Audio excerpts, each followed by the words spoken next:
Hello दोस्तों, आज की इस वीडियो में जो हमारे इस सीरीज़ का रिसर्च पब्लिकेशन की सीरीज़ का एपिसोड 3 है, जिसमें एडिटर्स और रिव्यूअर्स के बारे में हम बात करेंगे। बेसिकली किसी भी जर्नल का एडिटर्स और रिव्यूअर्स का जो रोल होता है बहुत इंपॉर्टेंट रोल होता है। अगर हम किसी मैन्युस्क्रिप्ट को सबमिट करते हैं, किसी पेपर को, किसी काम को हम पेपर के फॉर्मेट में कन्वर्ट करके उसको अगर जर्नल में सबमिट करते हैं, तो एडिटर्स और रिव्यूअर्स का मेन रोल होता है उसको स्क्रीन करना, उसको चेक करना कि वो जर्नल के स्टैंडर्ड को मैच कर रहा है कि नहीं कर रहा है। तो एक एक करके हम देखते हैं कि एडिटर्स कितने टाइप्स के होते हैं और एडिटर्स कौन से एडिटर का क्या रोल होता है, इनकी क्या रिस्पॉन्सिबिलिटीज़ होती है और उसके बाद रिव्यूअर्स की क्या रिस्पॉन्सिबिलिटीज़ होती है। आगे एक एक करके हम डिस्कस करते हैं। सबसे पहले तो ये जानिए कि एडिटर्स में 2-3 टाइप के एडिटर्स मेन होते हैं। सबसे मेन जो एडिटर होता है, जो एक तरह से एडिटोरियल बोर्ड होती है, बहुत सारे एडिटर्स की टीम होती है, जिसका जो हेड होता है उसे कहते हैं चीफ एडिटर, और इस टीम को हम कहते हैं एडिटोरियल बोर्ड।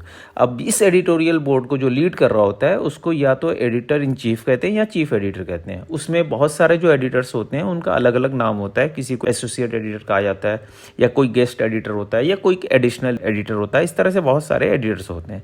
तो क्या क्या रिस्पॉन्सिबिलिटी है, हम आगे एक एक करके आगे की स्लाइड में हम डिस्कस करते हैं।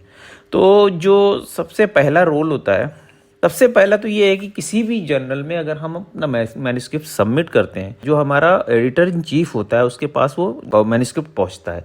अब वो एडिटर इन चीफ उस मैन्युस्क्रिप्ट को देखता है कि उसके अंदर वो क्वालिटी या उसके अंदर वो पोटेंशियल है कि नहीं है, उसको स्क्रीन करता है, उसकी स्क्रूटनी करता है। स्क्रूटनी करने के बाद दूसरे एडिटर को ट्रांसफ़र कर देता है जो उस फील्ड का एक्सपर्ट है, एसोसिएट एडिटर को। अब वो एसोसिएट एडिटर क्या करेगा, उसको थॉरली चेक करेगा, उस मैन्युस्क्रिप्ट को रिव्यू करने के लिए किसी टीम को भेजेगा।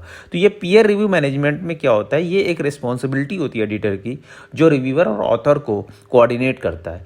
अच्छा, रिव्यूअर और ऑथर एक दूसरे से आपस में कोऑर्डिनेट नहीं करते, इसमें मीडिएटर का काम करता है एडिटर। एडिटर क्या करता है, वो उस पेपर को जो हमने सबमिट किया है एज एन ऑथर, उसको वो किसी एक्सपर्ट्स को भेज देता है। वो इस काम को चेक करते हैं कि जो हमारा जर्नल है उसके स्टैंडर्ड के बराबर या उसके स्टैंडर्ड को मीट कर रहा है कि नहीं कर रहा है, और उसमें नॉवेल्टी है या नहीं है, इस काम में पोटेंशियल है इस जर्नल के लेवल के हिसाब से या नहीं है। पूरा थॉरली चेक करने के बाद वो अपनी रिपोर्ट तैयार करके इस एडिटर को भेज देते हैं।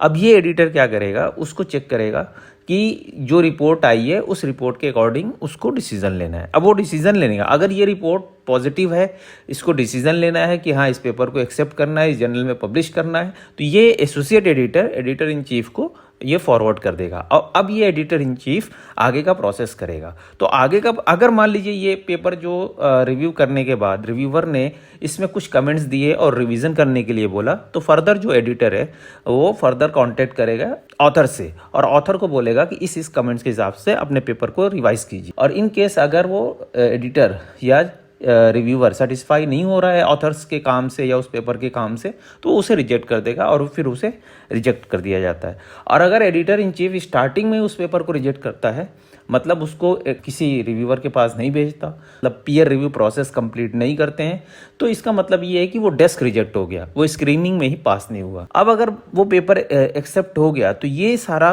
प्रोसेस अब इसके बाद होता है। एडिटर डिसीजन तो आ गया, अब अगर उस पेपर को एक्सेप्ट करना है तो उसके बाद जो एडिटर की रिस्पॉन्सिबिलिटी है वो पब्लिशर से कोऑर्डिनेट करेगा। साथ ही साथ वो एडिटिंग वगैरह और फॉर्मेटिंग जो भी पेपर की होगी, जो पब्लिशर का फॉर्मेट है उसके हिसाब से ऑथर से कोऑर्डिनेट करके कराता है। और जो एथिकल गाइडलाइन है, जो जर्नल की गाइडलाइन है, साथ ही साथ जो पब्लिशर की गाइडलाइन है, उसके अकॉर्डिंग भी एडिटर का ही काम है कि उसको करेक्ट कराना। ये सारी रिस्पॉन्सिबिलिटी जो हमने डिस्कस की है, ये एक एडिटर की रिस्पॉन्सिबिलिटी है। जब वो फाइनल पेपर पब्लिशर के पास पहुंच जाता है और उस फॉर्मेट में पहुंच जाता है जिस फॉर्मेट में उस पेपर को पब्लिश करना है ऑनलाइन, वो पब्लिशर फिर, जैसे IEEE पब्लिशर हो गया या एल्सेवियर पब्लिशर हो गया या स्प्रिंगर होगा, जो भी पब्लिशर होगा वो फाइनल उसको ऑनलाइन पब्लिश करता है। वो हमारे पास फिर ऑनलाइन अवेलेबल होता है।